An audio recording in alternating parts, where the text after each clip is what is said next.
Fam, I want to start by reading this quotation from General Mkhwanazi in his recent bombshell conversation with The Nation. Take a look at this, see what you think. We're going to unpack it in this bumper episode of SMWX Analysis. He said, "I can confirm before South Africans today that the investigation which these members were involved with in Gauteng has unmasked the syndicate. And this syndicate involves, amongst others, politicians who are currently serving in parliament." Let's get into it. Want to position IT as an enabler to your business success? There's a way. This episode is brought to you by Sys Solutions, your one-stop shop for all your ICT needs. From ICT support to VoIP systems, network infrastructure, and custom software development, we've got you covered, providing systems, providing solutions. Spread the fire. Welcome back to SMWX. I'm Senzo Mpofu-Walsh, and on this channel we explore South African politics through interviews and analysis. My. We were all having a relaxing, chilled weekend, and then General Mkhwanazi dropped a nuclear bomb on South African politics. He suggested that the highest reaches of the South African police as well as government have been infiltrated by a criminal syndicate, which is influencing decisions on appointments and, indeed, the political future of this country. So we need to understand what these revelations mean, and I'm going to try and help you do that in this episode of SMWX. I want to start by just giving you a rundown of what he said and why I think it's important. And once we've got exactly what he alleged, I want to move on to some of the reactions that have been entered on this question. And then after the reactions, I want to take a look at the implications, the political implications for the ANC, for the GNU, for Senzo Mchunu, for President Ramaphosa, for opposition politics, for the DA. There's so much that could flow from these allegations, and we need to take a deep look, and that's what we do on SMWX. It's not just about telling you what's happening, but helping you to analyze what's happening. So we'll look at the implications, and stay tuned for that section. Before we get started though, comment down below with your views on the Mkhwanazi press briefing, and don't forget to hit that subscribe button and take us to 250,000 subscribers, which is going to happen soon. Okay, so now let's have a look at what Mkhwanazi said. The effect of what he said is the following. He proposed that there is a criminal syndicate linked to the drug trade, which has penetrated the South African government and which has influenced senior politicians, including the Minister of Police, Senzo Mchunu. Furthermore, a political unit, or a police unit rather, the Political Killings Task Team, which was a unit established inside the police by President Ramaphosa in 2018, was disbanded because it was getting deeper into unraveling the syndicate. So let's take a step back. What Mkhwanazi was saying is that they found this group of people who are controlling a lot of things in South Africa through illegal means. And because they found that, and because that touches on certain political interests, the politicians decided that the unit which found this information should be shut down. It's a massive revelation because it not only implicates senior politicians and indeed the GNU government and its executive, but also law enforcement, which is supposed to be the entity which protects us from crime. And then also in some ways connects some dots about how criminality and politics have come together in the Ramaphosa era and in the eras before that. So that was the key contention. But let's go into some depth about exactly what was alleged so that we can make sense of it. I guess chapter 1 of what Mkhwanazi said was that there was the establishment of this political killings task team. Now, you'll remember in KwaZulu-Natal, there's been a huge number of political killings, from Sindiso Makaka, former ANC Youth League leader, to people within the IFP, the NFP, the ANC. And so, as far back as 2018, there was this interministerial committee which set up this task team within the police to look specifically at these political killings. So it was to look at the intersection between crime and politics, particularly in KZN. And what we know is that this was launched in July 2018, and that's the opening chapter. Fast forward to last year, and according to Mkhwanazi, in the intervening period, although the team didn't start off very well, it started finding its feet and did a whole host of investigations. Got a whole number of dockets together, and was starting to finally be able to connect the dots in terms of who some of the key masterminds behind not only political killing, but it seems even more serious crimes were. Now, it stumbled onto a Gauteng drug assassination syndicate, which is in 2024. And what happened there was that a certain group of detectives were murdered and weapons were seized within that process, which could then be linked back to two so-called kingpins. And so these weapons started being placed and being traced to different crimes. And so we then get to a point in time where, as these important discoveries are being made, chapter 3 is that the minister then comes in at this crucial time where it seems like all these discoveries are being made of weapons being linked to these syndicates, or this syndicate, and shuts down the team that is making these findings. Now, according to Mkhwanazi, a certain Mr. Brown Mokhotsi, an intermediary for the minister, was in communication with Kat Nhlanhla on behalf of the minister, intermediating between the minister and Mr. Nhlanhla, who had got these tenders from the SAPS and who is also currently in court on attempted murder charges. And so there is effectively what he has described, that's General Mkhwanazi, a triangle between the Minister of Police, this well-known person who's received government tenders, and an intermediary who is working between the two to influence political developments. So, we then effectively have the skeleton of the story, which is that there was this unit, it was making discoveries, the minister shut those discoveries down. At the heart of that is a relationship between the minister and someone who got a lot of SAPS tenders, who's currently before court now, and an intermediary. Now, the interesting thing is that the minister suggested that he did not know this intermediary in questions that were put to him before Parliament, and I want you to have a look at what the minister said when he was asked whether he knew this person. And the week before, there was another person, Mchunu, who said is my younger brother. My younger brother died in 2005, and I don't have any other. And so when the person says so, you really, so I think we must be very circumspect when people come to us and say, I must be an associate of this and that. I'm no associate to the person that General Mkhwanazi is referring to. But I appreciate whatever they discussed, and then those things coming out so that I understand who is saying what, where, and so on.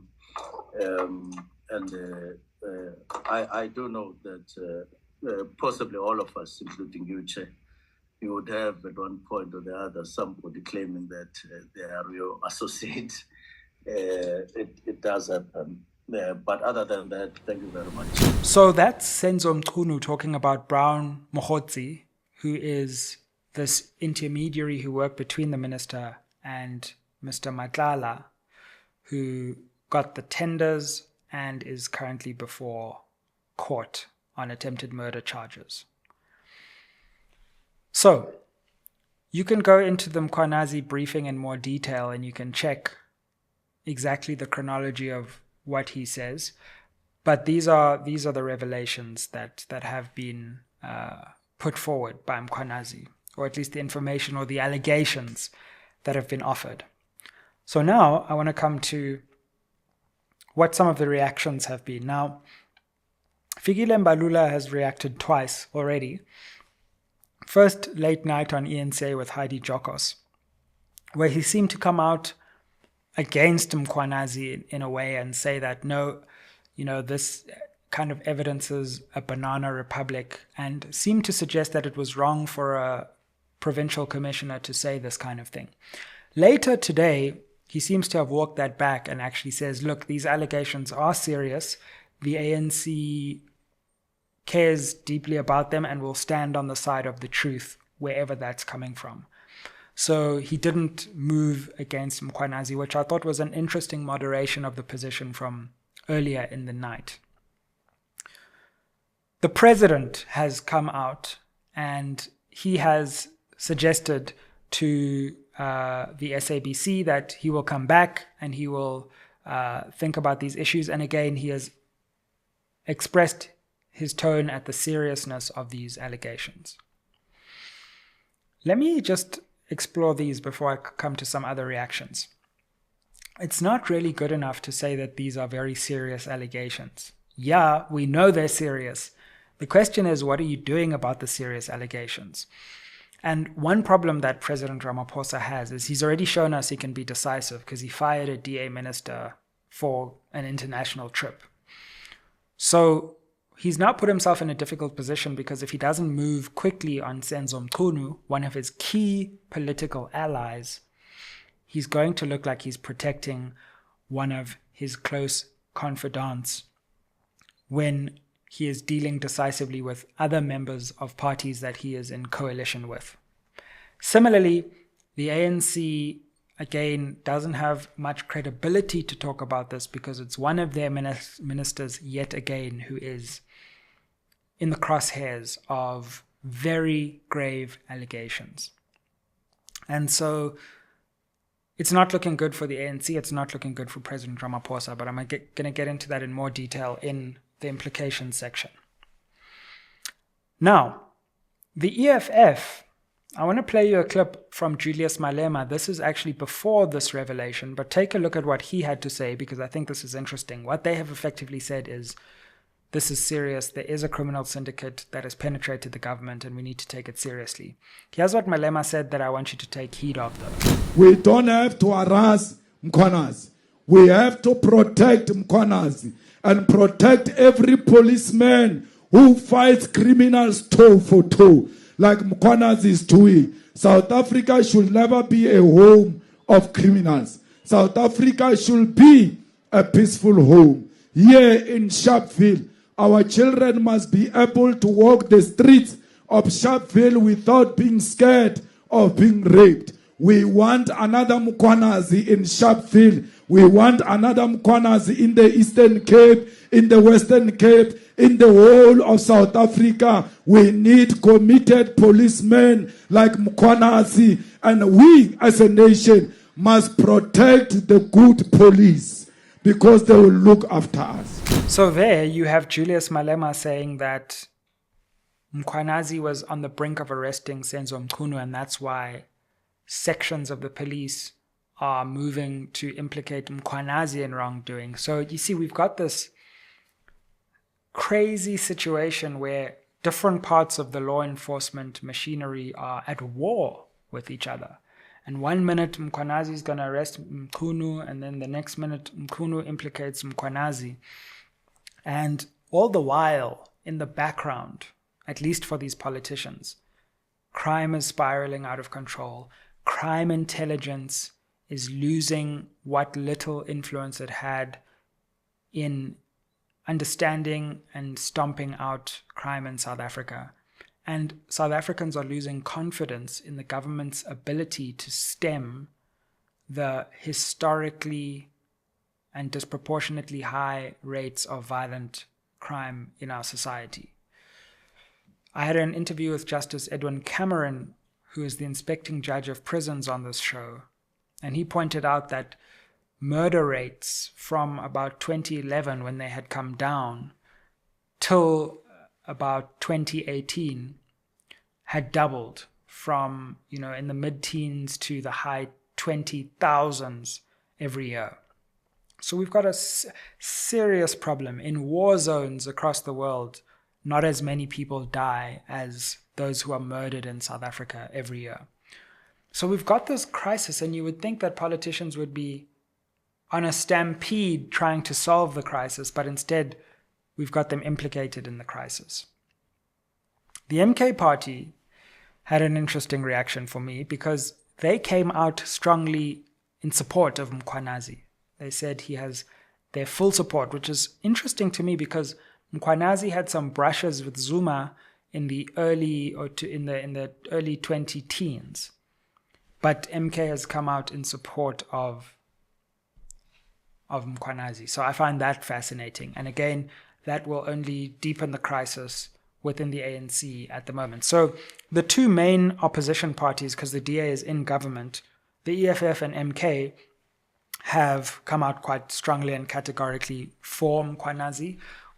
The DA itself has said there needs to be some serious investigation and a parliamentary debate. But the problem for the DA is that they are part of this government, so they continue to try and play this double role. This in some ways is their crisis as well, because they decided to partner with this ANC that they should have known would have corruption allegations coming out of all different parts of the party. At the same time, the DA has threatened to put a motion of no confidence in the president if things go badly, or if further allegations emerge, or if their agenda is frustrated. Well, are they going to do it now? Now we've got massive allegations that one of the president's closest lieutenants is implicated in criminality. So will the DA move for this motion of no confidence, or again, were they bluffing? So those are some of the reactions that we've seen so far. Having looked at what Mkhwanazi said and then looked at some of the reactions, let's move now to analyze some of the important implications. And I want to start just with the criminal justice system. I mean, we had a state capture commission that seemed to go on forever, the report of which counts many volumes, and nothing really came of it, if we're being honest with ourselves. I know they say that, one day in the distant future there will be prosecutions, but let's be honest. If we look at from 2018 up until now, and I ask you what serious consequences have been seen from the so-called era of state capture, none really. So we've had that, and that already put a dent in the credibility, well, a dent is putting it mildly, in the credibility of the criminal justice system. President Ramaphosa's signature promise was to clean up the criminal justice system. He billed himself as the anti-state capture candidate. He said he was the person who was going to clean up the rot within the criminal justice system in South Africa. Exactly how he was going to do that, he didn't explain, and the fact that he was in some ways implicated as a senior member of the ANC, he also brushed over. But this, if there was one major promise of Ramaphosa's presidency, it was the cleanup promise. Now, these allegations strike right at the heart of Ramaphosa's credibility, because Senzo Mchunu is not a Zuma ANC person. In fact, he ran against the Zuma slate at the Nasrec conference where Ramaphosa ascended. Now, interestingly, he lost that vote to Ace Magashule. But Mchunu has partnered with Ramaphosa within the ANC for a long time, and Ramaphosa has continued to appoint and reappoint him in ministerial positions. So he's a close ally of Cyril Ramaphosa, and he was an enemy in some ways, or he was certainly not an ally of Zuma in the build-up to that conference. So now we have an ally of President Ramaphosa facing allegations which are just as grave as any of those allegations that were put to people involved in state capture. And that really, if Phala was one strike, this is a second strike to the credibility of the cleanup promise. Because when we look at the state of crime intelligence, when we look at the state of the police, when we look at the state of the criminal justice system writ large, can anyone seriously stand there and tell me that South Africa today is in any better position than it was in the heart of what is often described as the state capture era? And if so, what would your evidence for that be? Because even in those dark days, we never saw a provincial commissioner come before the nation and say, there is a syndicate running the government or influencing the government. My only hope is to tell the public, and do fire me if you will, but I'm here to tell you that there is serious foul play at the highest levels of criminal justice in the government. We never saw that even in the worst times of so-called state capture, which really became factionalized as a narrative, sadly. And those of us who really did stand up and say corruption was terrible during that era were shocked to see that some were able to say, yes, the corruption of one section of the ANC was bad, but we should support another section of the ANC because they didn't know what was happening and they're the good people within the ANC. That narrative never really made sense to me, and now you can see why. So the ANC is facing a credibility crisis, and the Ramaphosa presidency faces yet another blow to its credibility and its capacity to deal with cleaning up criminal justice institutions, which in large part is where the Ramaphosa presidency got its credibility from. So I'll be very interested to see when the president gets back from the Rio BRIC summit what he's going to try to do. So far, he hasn't got control of the narrative. I have a prediction. I think he's going to do what he always does, and that is he's going to try to bring everyone around the table and try to create a compromise and ask people not to go public and try to see if he can create a solution behind closed doors.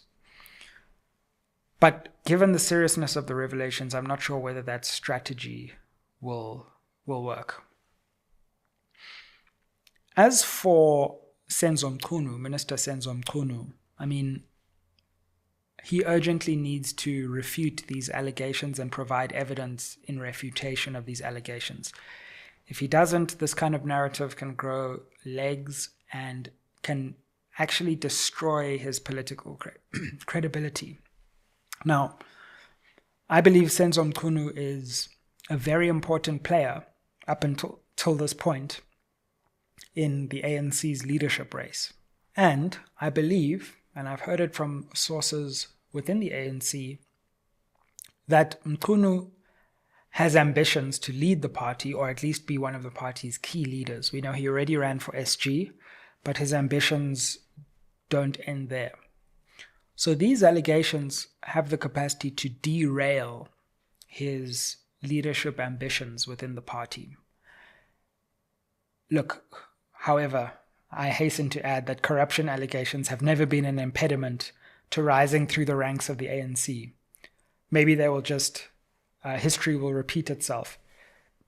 But this is damaging for Mchunu, very damaging for Mchunu. And so far, he's only been able to kind of mumble half denials. Again, we would need much more serious evidence to back his claims that Mkhwanazi is not being truthful. Mkhwanazi, of course, also pointed to Shadrack Sibiya, another high-ranking police official, and accused him of criminality. He said there was a meeting where the minister tried to broker peace between them and effectively suggested that Sibiya was protecting as well some of these interests. At least those were the allegations that Mkhwanazi made. So again there, Sibiya himself, who's been no stranger to various headlines dating back to as early as 2015, would need to move to refute these claims very categorically. I heard him on the SABC recently saying, look, right now I'm going to talk to my lawyers, I'm going to think it through, and then I'll get back to you. But, of course, the nation would need more reassurance than that. So, we've then got the DA, as I say, which is in this kind of interesting position. They could use this moment to deepen the crisis within the ANC, to extract concessions out of the ANC, because the ANC is a much weaker party today after these revelations than it was yesterday. But at the same time, the danger for the DA is they are part of this government. And it isn't long before, if the ANC is tainted, by extension, the DA is tainted by being part of the government that allows the ANC to continue to govern. Remember, no one is more responsible for ANC ministers getting so many ministerial positions than the DA. They handed over the presidency, they handed over the deputy presidency, and all these key security cluster ministries to the ANC in reply for just a handful of ministries, even though they had a much stronger bargaining position than maybe they realized.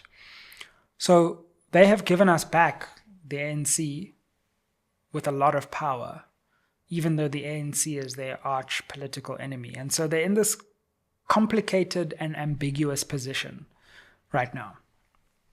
I think for other opposition parties that are outside the GNU, this is music to their ears.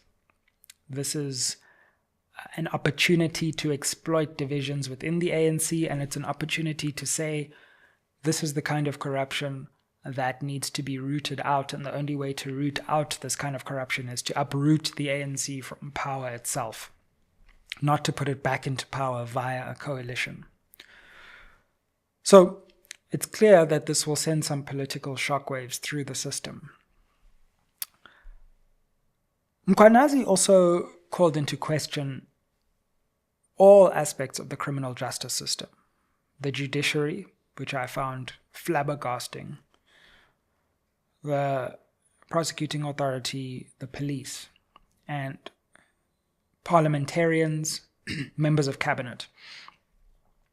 But with great allegations also comes the responsibility to provide evidence for those allegations. So we will need to also stay tuned to see if further evidence can be adduced, because there are some questions that Mkhwanazi will need to answer as the public now tries to make sense of his statements. So for now, South Africa finds itself in limbo.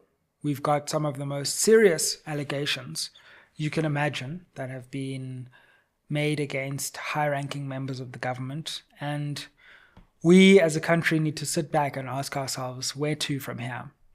We can't go on like this with these constant allegations of wrongdoing, corruption, and criminality. Something's got to give. It feels like in 2024, South Africa voted for change, resoundingly for change, and somehow we've got more of the same despite raising our voices to historic levels.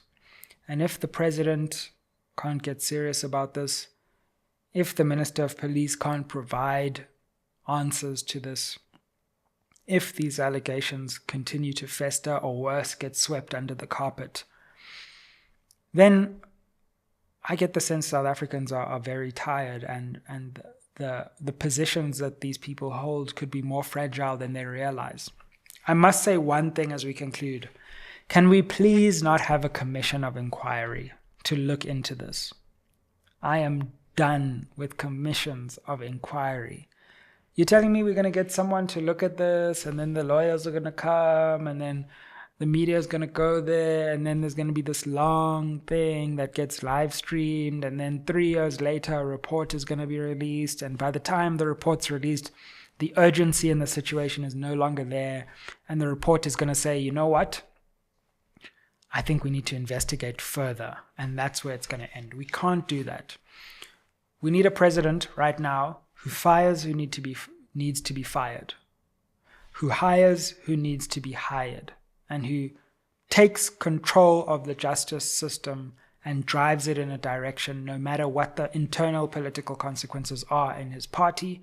And if he can't do that, then South Africans will lose confidence in his presidency.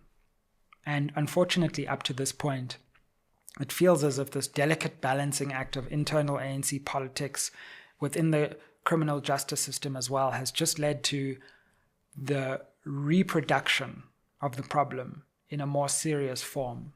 And the politicians we vest with power need to act decisively or get out of the way, quite frankly. So, what do you think about General Mkhwanazi's revelations? Let me know in the comment down below. Like, share, subscribe. Help us get to 250,000 subscribers, and keep it locked on SMWX. Aye.